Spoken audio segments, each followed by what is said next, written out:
अस्सलाम वालेकुम viewers, my name is Atiq Rahman और आप देख रहे हैं मेरा यूट्यूब का चैनल। और व्यूअर्स, जैसे कि आपको पता है कि हम कस्टमर का मॉड्यूल डिस्कस कर रहे हैं और कस्टमर के मॉड्यूल में एक बहुत इंपॉर्टेंट टॉपिक जो होता है वो होता है हमारा क्रेडिट मेमोज का, जो कि जिसके ऊपर आज हमारी डिस्कशन होगी और उसके मैं आपको वर्किंग करना सिखाऊंगा।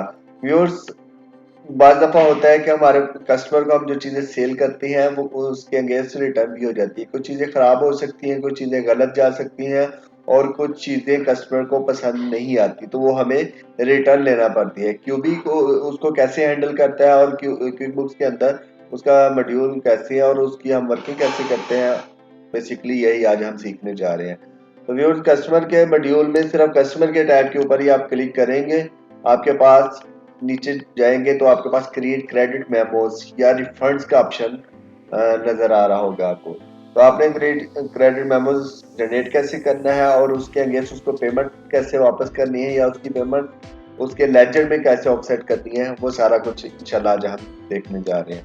तो व्यूअर्स, आपने इसके ऊपर क्लिक करना है क्रिएट क्रेडिट मेमोज के ऊपर। आपने जो चीजें सेल की थी उसमें कुछ चीजें किसी न किसी वजह से हमें वापस आ गई हैं, तो हम फॉर एग्जाम्पल ये पहला ही कस्टमर है, हम इससे ही करते हैं।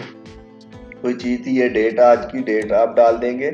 क्रेडिट मेमोज का नंबर आपने मैनुअल अरेंज किया हुआ है तो मैनुअल कर लेंगे, नहीं तो इसकी सीरियल वाइज ऐसी चलती होती है, इनवाइस के साथ ही इनवाइस वाली सीरियल ही इसके अंदर ऐड होती है।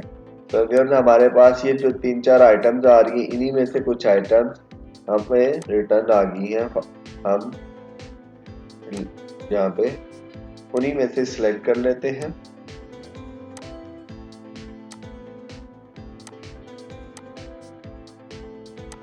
व्यूअर्स, किसी वजह से हमें ये 3 आइटम के अगेंस्ट कुछ क्वांटिटी रिटर्न हो गई है। फॉर एग्जांपल इसके 5 पीस, इसके 10 पीस और इसके 7 पीस। ये कुछ आइटम क्वांटिटी में मसला या कस्टमर को चीज़ पसंद नहीं आई या हमसे ज़्यादा चले गए होंगे, इस तरह के कोई मामलात वगैरह होते हैं, तो हमें ये चीज़ें वापस रिटर्न हो गई हैं। तो आप कर लें गुड्स रिसीव।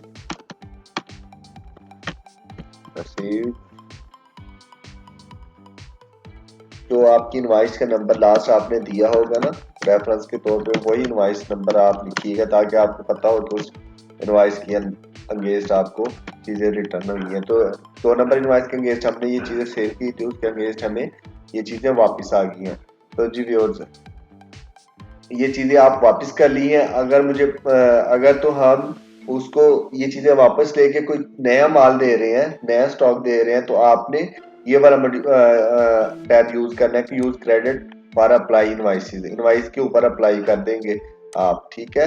अगर तो आप इनवाइस नहीं दे रहे तो आपने गिव अ रिफंड, यानी कि रिफंड देना है, कैश के थ्रू देंगे या किसी और चेक के थ्रू, जैसे भी आप देना चाहें। तो आप यूज क्रेडिट रिफंड करके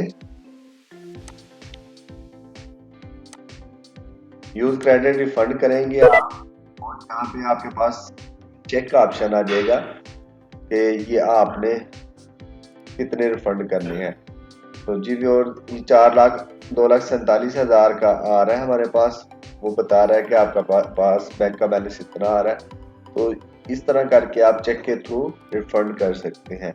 अगर आप रिफंड नहीं करना चाह रहे, यानी कि उसका आपका उसका खाता चल रहा है, यानी कि उसका लेजर मेंटेन हो रहा है आपका, तो आप ये करेंगे कि उसको आप रिफंड लेजर में मेंटेन कर देंगे। ठीक है, देखें आपको मैंने तीनों मेथड समझा दिए हैं रिफंड के, ठीक है। तो यहाँ पे ओके करेंगे आप, यहाँ पे चेक के थ्रू या बैंक के थ्रू रिफंड हो जाएगा। यहाँ से आप सेलेक्ट कर सकते हैं कि चेक दे रहे हैं या कैश दे रहे हैं, जैसे भी आप, ठीक है। कैश दे रहे हैं तो कैश, चेक दे रहे हैं तो चेक। किस अकाउंट से दे रहे हैं, किस बैंक से दे रहे हैं, वो सिलेक्ट कर लीजिएगा, डेट लिख लीजिए, अमाउंट लिखिएगा, तो यहाँ से आप रिफंड हो जाएगा। तो व्यूअर्स, मैं यहाँ से रिफंड नहीं कर रहा, मैं उसको मेंटेन कर रहा हूँ उसकी लेजर के अंदर ही। तो मैं सेव एंड न्यू करूंगा।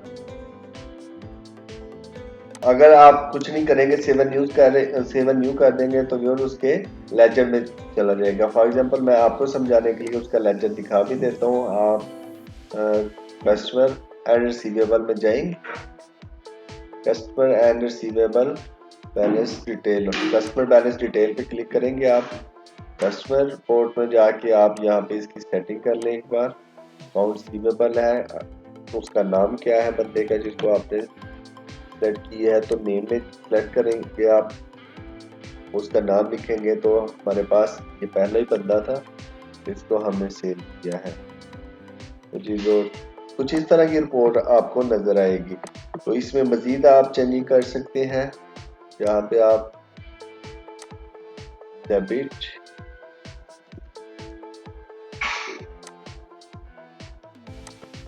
डेबिट सेलेक्ट करेंगे, क्रेडिट की सिलेक्ट कर लेंगे ताकि आपको रिपोर्ट में कंफ्यूजन ना हो। जैसे ओके करेंगे तो जी व्यूअर्स ये देखें, 1/25 की आपने एक इनवाइस की थी और 9/52 की आपने एक इनवाइस की थी, ठीक है। 1/25 आपको ये रिसीव होगी थी पेमेंट, 460 भी पेमेंट रिसीव होगी थी, और 2,47,460 जो कि आपने उसको 2,47,500 जो कि आपने उसको रिटर्न करना था, किसी वजह से आपने रिटर्न नहीं किया, कैश नहीं था, तो वो उसके लेजर में मेंटेन हो रहा है। यानी कि उससे पहले हमें 9,52,000 रुपया ऑलरेडी हमें देना था, लेकिन उसके कुछ चीजें वापस भेज दी, तो वो जो उसने 9,52 देना था उसमें से वो 247 माइनस हो के 7,04,000 उसका बाकी बैलेंस बच गया। तो इस तरह होता है, अगर आप उसको कैश रिफंड कर देते तो उसका ऑलरेडी लेजर हमारे पास जो चल रहा था वो नहीं था फुलफिल होना, तो हमने लेजर को मेंटेन करने के लिए उसको कैश रिटर्न नहीं किया। अगर तो डेली बेसिस का कस्टमर है तो आप उस कैश रिटर्न कर देंगे क्योंकि उसका लेजर मेंटेन नहीं हो रहा आपके पास। तो अगर तो आपके पास यानी कि लेजर मेंटेन वाला कस्टमर है तो वो उसको आप रिफंड नहीं करेंगे, उसके लेजर में मेंटेन हो जाएगा।